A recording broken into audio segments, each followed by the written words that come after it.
we are live.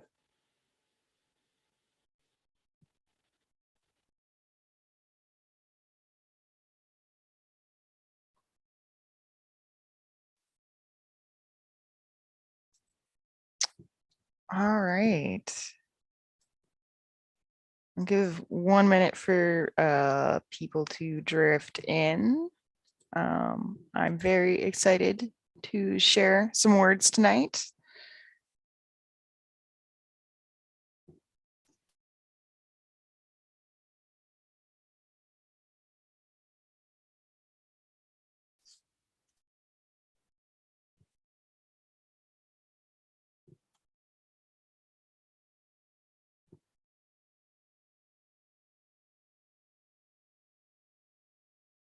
Hello, folks. I am fantasy author Dianna Gunn. I write primarily fantasy horror and occasionally dabble in science fiction and sometimes more, I guess, what you would call straight up horror, but mostly I write fantasy horror. And tonight, what I am going to be sharing with you is some of that. I am going to be sharing an excerpt from my first fantasy horror novel, Moonshadow's Guardian. And then I am going to share a short excerpt, a very, very special surprise excerpt from the second book in the series, Moonshadow's Champion, which is coming out in fall of 2022. I will give just 1 more minute, maybe 30 seconds for people to come in before I start reading. And yeah. Hello. All right. So to set the stage for this excerpt, this is near the beginning of Moonshadow's Guardian, and the main character, Rihanna, has just had a nightmare about a period of time she spent when she was basically a gladiator, but in an arena of demons with somewhat different rules and a lot more violence. So this is starting immediately after the nightmare. And the other thing you need to know is that this is shortly after Rihanna has made a magical pact with Loki and also been part of a magical ritual to release some of the power in her blood because she is a demon. And in this world, this means that she is actually the bastard daughter of a human and a god. All right, without further ado, let's get into this first excerpt. I leapt out of bed, grabbed my sword, and brandished it about the room for several moments before I realized I was alone. Alone and an entire realm away from the arena. Too bad I couldn't get an entire realm away from my memories, or leave them in the past where they belonged. I pulled my blanket back onto the bed, but there was no sleeping now. I dressed and headed out to do the one thing I knew could calm my mind. Train. At this time of night, the castle was blissfully quiet. Even Moonspire slept eventually, though I could probably still find Jacob too in his office. I didn't want to see anyone right now, though, especially not him. I needed distance from my memories. The practice hall was an enormous building made of black stone with ancient golden runes carved into it. Runes for hope, fortune, wellness, good health, good crops, good hunts. This was where Moonshadow had truly begun, when the clans were forced together by the undead. A mural along the left wall showed when hundreds had lived here, pushing the undead back 1 mile at a time, while they struggled to rebuild their civilization. Now it was empty and dark. I approached a white circular symbol painted near the door and pressed my hand to its center. The symbol flared to life.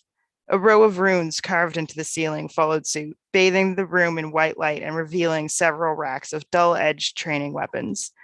Daggers, swords, axes, even a few lances, all beautifully crafted centuries earlier, some as old as Moonshadow itself. 4 painted circles dominated the floor. A green one for children taking their first lessons, a yellow one for apprentices, a red one for fully trained warriors, and a golden one for masters. I went to the farthest circle more out of habit than because it actually mattered. Anyone who came here this late at night would know better than to interrupt my practice. I took a deep breath as I reached the center of the expert circle, drawing my sword as I exhaled. I lowered myself into a fighting stance and began my dance of death, letting instinct guide me through one of my old practice routines. Slash, stab, roll. A little slower than normal with my new blood, but still faster than most humans. With each step, I grew more confident, moved a little faster. Soon, I would be back to my usual self, moving faster than most humans could even see. I closed my eyes, losing myself in the familiar motions, letting my thoughts fade behind the sensations of my movements, the wind I created as I slashed through the air.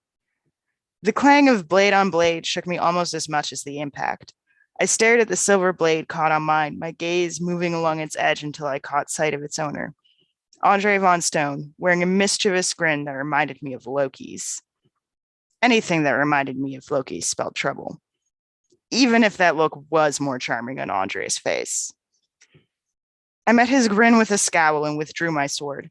What in the 5 realms are you thinking? His smile faded, but the mischievous sparkle in his eyes remained as he shrugged. It's been ages since I sparred with a worthy opponent. The words were insufferably arrogant, but his tone sounded honest, and he had caught my swordman practice. Perhaps this interruption might become an entertaining one. Is Kenneth not a worthy opponent? He's had centuries of practice. He's too busy helping my brother run the kingdom. A grimace flickered across his face, immediately replaced by a regally calm expression. Besides, you're a new opponent. I've always loved a challenge. This time it was my turn to grin. If it's a challenge you want, you simply needed to ask. Practice with a real opponent would do me good anyway. First blood, or first one disarmed, wins. I don't want to hurt you. Much. He pouted. You're not planning on going easy on me, are you? I sized him up with a long, slow glance. He wore sturdy leather boots, canvas trousers, and a sleeveless leather tunic. Not a helmet or hint of metal in sight. You aren't dressed for a real fight. But I could be. He gestured at the nearest row of practice weapons, or we could fight with those. Now, where would the fun be in that? I raised my sword, clutching it with both hands. It's no fun without a little bit of danger. I couldn't agree more. He shifted into an unusually wide fighting stance and raised his weapon toward mine. Shall we begin? Are you offering me first swing? If you think you can land it. Smug bastard. I darted forward at top speed and feinted left, circling behind him even as he turned to meet my blow. He spun again, faster this time, striking out in my direction. I jumped backward. Warm energy surged through my veins and my mind cleared, the space between me and my opponent thrown into sharp relief. Andre pursued me to the edge of the circle, his stride fast, sure, and steady. I glanced at his feet, my eyes tracing the path between us, calculating the length of his reach. He swung and I caught his blow with my sword, this time using all my strength. He stumbled backward, his arms shaking with the effort of keeping his weapon upright. I lunged toward him, aiming my pommel at his wrist. He righted himself and retreated, taking several steps in the blink of an eye. Beads of sweat formed at my hairline, dripping down my face. You're well trained, I said. I was trained not to speak to my opponents. It's a distraction. I tilted my head to the side. A distraction can work in your favor.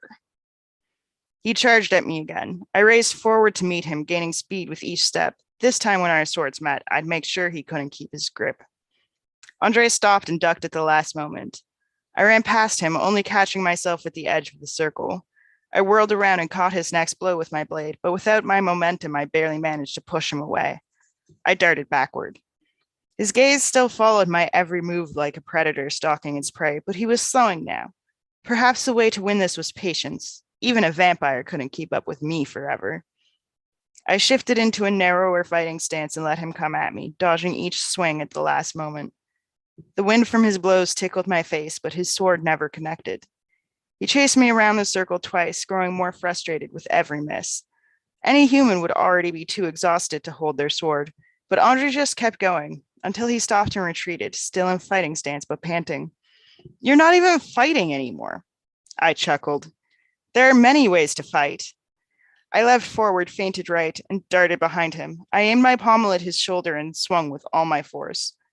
Andre moved to block, but not fast enough. My pommel caught him square in the chest and knocked him backward. His skull hit the ground with a crack. I winced, and when I opened my eyes again, there was already a small pool of blood forming around his head. Somehow, he still had both hands on his sword. His smugness appeared to be matched only by his stubbornness. "You're bleeding." He set his sword down and checked the back of his head. "Not for much longer." I sheathed my sword and offered him a hand up. "I hope you'll think twice next time you want to challenge a demon." "Are you kidding? That's the most excitement I've had in years." He waved my hand away and used his sword to prop himself up, though he only stood halfway. "And it's not like you're going to kill me." "Anything's possible." "Don't act like you didn't have any fun. I saw that grin." "I like teaching smug bastards a lesson." I turned to walk away, and something round smashed into my knee. Pain jolted up and down my leg, and I stumbled, tripped over an uneven floor stone, and fell face first. I barely threw my hands out in time to shield my nose from the worst of the damage, and my wrists crunched when they caught me. I rolled onto my back, propped myself on my elbows, and stared at him. He straightened, sheathed his sword, and offered to help me up. "Sorry, but I also have a thing about smug bastards."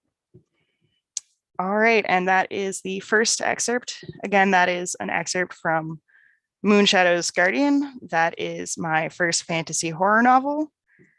If anyone has any questions, I can answer some questions. It is part of the QuaranCon sales, so you can grab it for 99 cents right now on the Amazon US, Canada, Australia, and UK stores. And this is the cheapest it's ever been on Amazon, and possibly the cheapest it will ever be on Amazon. So grab it while you can.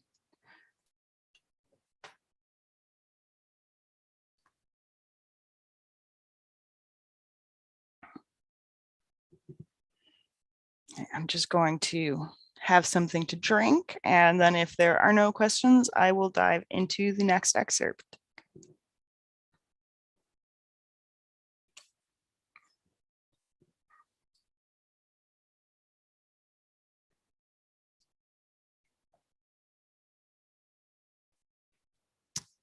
Okay, since we don't seem to have any questions, I will read the next excerpt. This is only going to be another 2 or 3 minutes to read, so if you do have questions, we will have some time for them afterwards.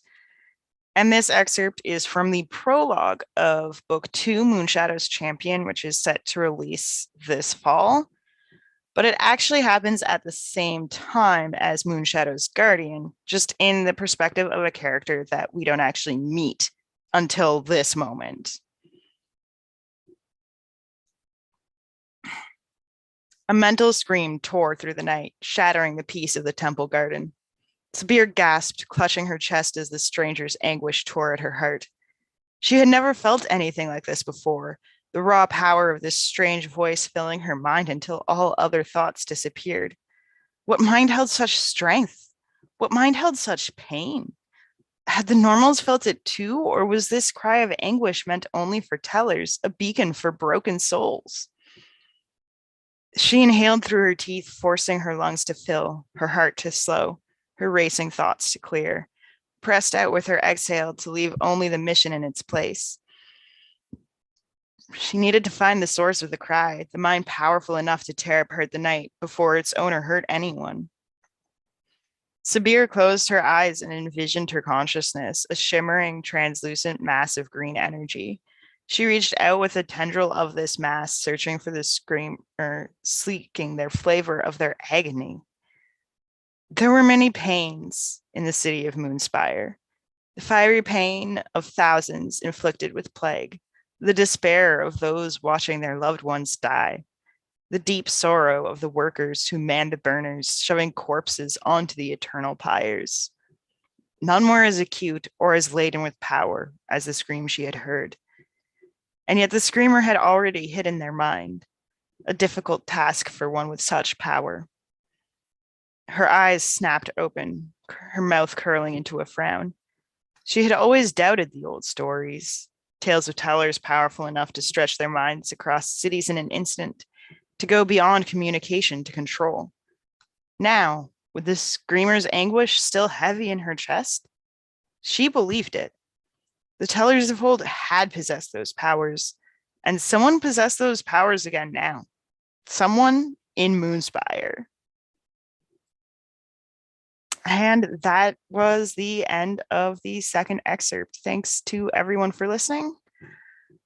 How did I prepare for writing the novel? A lot of other things were written, and I have been reading fantasy and watching fantasy for as long as I can remember, really. It's kind of a thing in my family. I was, the kid whose entire family went to see Return of the King in theaters together. Unfortunately, I have not actually taken lessons in fighting with the sword, though. I really wish I had. But it's not really something that's accessible in my city, and it's certainly not something that's affordable. Uh, Unfortunately, I would really like to take swordplay lessons. That is on my list of long-term goals. Does anyone else have any other questions?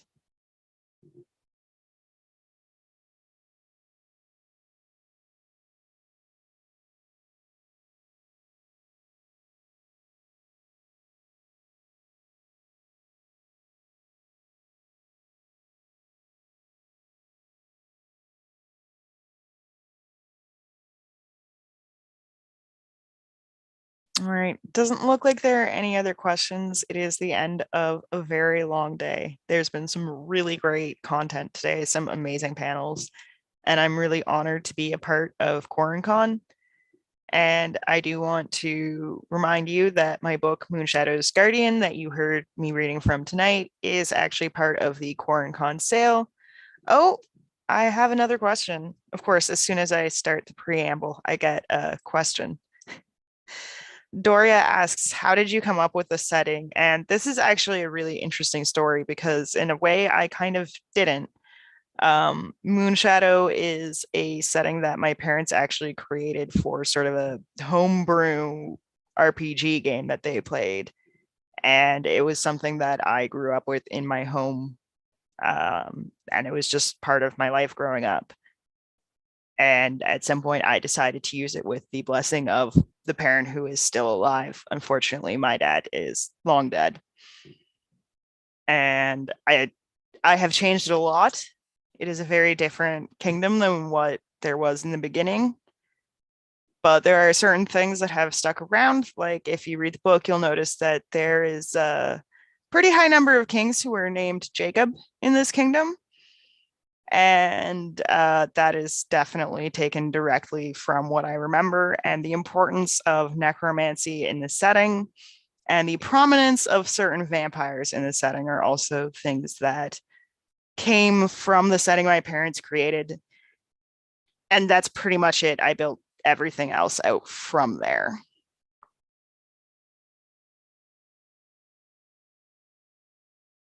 And when I say everything else, I mean like a lot of things. Like I've actually started making a language just for fun, and actually it is quite a lot of fun.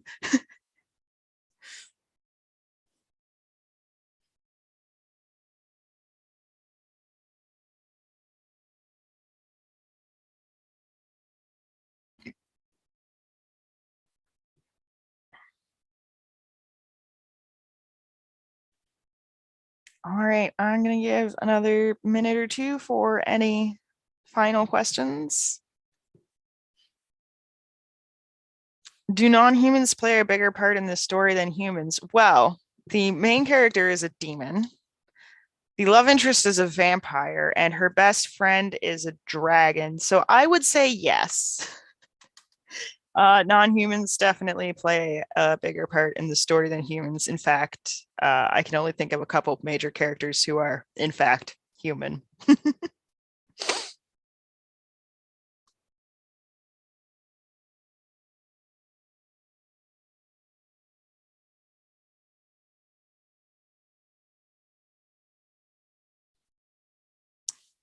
I am absolutely building the language from scratch. It started with a single word that I created for a scene in book 2, and has sort of grown from there. I do have sort of languages that I'm maybe kind of patterning it after places that I've taken inspiration from. I've taken a lot of inspiration from, for example, German, but it's not like I'm not directly lifting words, and it's more when I say I take inspiration, I say, well, I love the way that Germans put words together, and I kind of want to have that be a thing in my language where you have all of these like compound words that have grown over time that like mean this really like elaborate specific thing. And also a lot of my language that I have built, I do have something of a history for the language as well, and that is directly sort of inspired by the history of the English language itself, because English has a fascinating history. And there is the History of English podcast, which is where I have learned this. And it's truly fascinating and has inspired a lot of the development of my own language.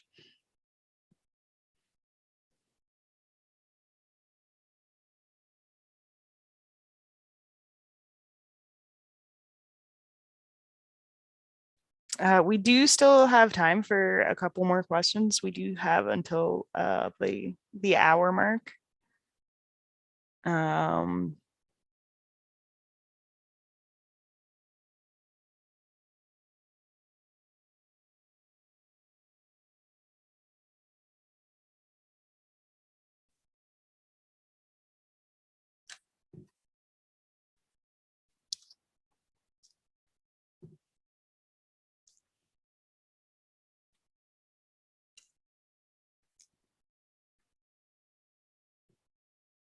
and if anyone's wondering what I'm drinking, which you aren't if you know me, it's Dr. Pepper.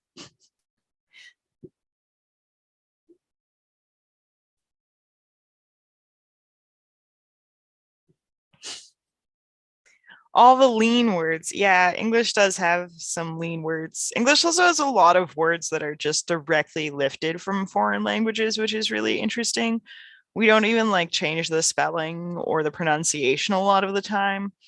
Whereas other languages, when they adopt words, will like change them to sound more like those words belong in the language they're being adopted into, which is kind of why English is so weird.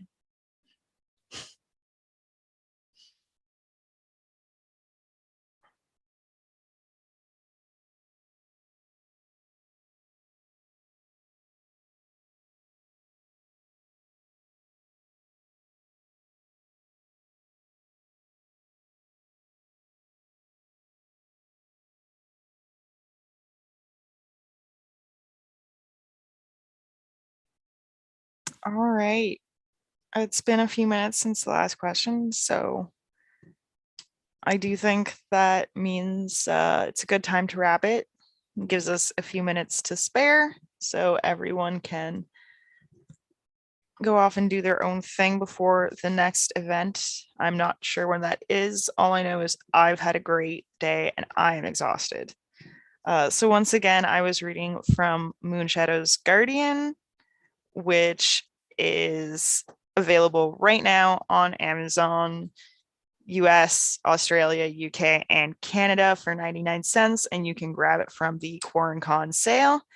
And I also shared a little bit of Moonshadow's Champion, which is the second book, and that will be coming out in fall 2022. So if you want to snag a copy of that, the best way to keep track of it is to send me is to follow me on Twitter at Dianna with two N's, L Gunn with two N's. And you can also find me on TikTok at author Dianna Gunn. How did the Pat Dragon enter the setting? Well, this is a great final question. And honestly, the answer is I don't really remember when he came into it. I know that when I created him, I really wanted him to be this big, intimidating creature who kind of had the personality of like a Labrador puppy. I always really love that character archetype, you know, the big burly character who everyone's terrified of, but who's actually really sweet. And I knew that I wanted Rolf to be that. And I don't know originally why I decided to give her a pet dragon other than I think dragons are really cool. I don't think there was an actual story reason for it other than I think dragons are really cool and I wanted to show off the setting where the gods live, which is also where the main character meets the dragon and was actually almost the excerpt I shared tonight, but I decided I wanted to share some fighting.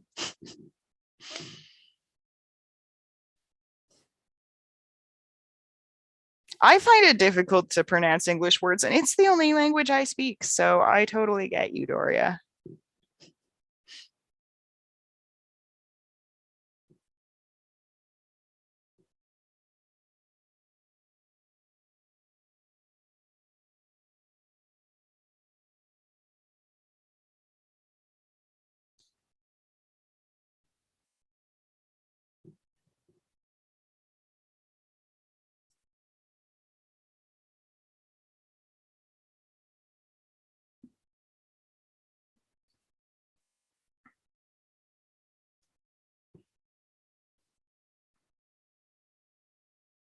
Kitty has a pet dragon at some point. Wow, things I never knew about the X-Men. I have to admit, though, really the X-Men I'm most familiar with are from the cartoon of the 90s. Uh, I have watched, I think, most of the X-Men movies that exist, but I don't really know the comics.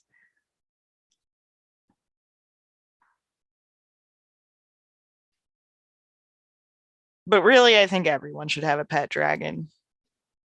I'm very, very sad that I don't. Although I do have three cats, which are kind of like dragons. They like to sleep on stuff. And similar, right?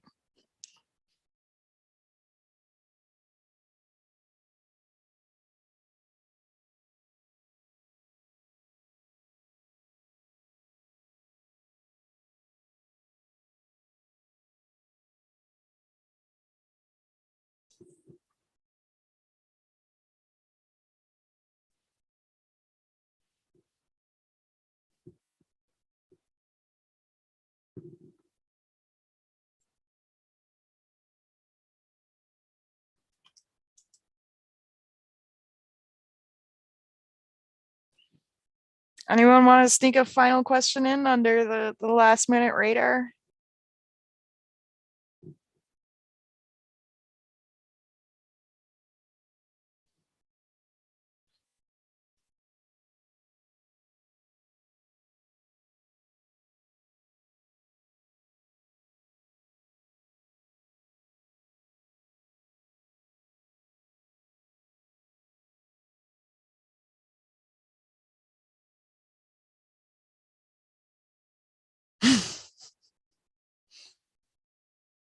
I'm glad we agree about cats being like dragons. I actually have a friend who makes paintings of people's cats, but as dragons. And I'm really tempted to ask them to do a painting of my dragon, but as a cat.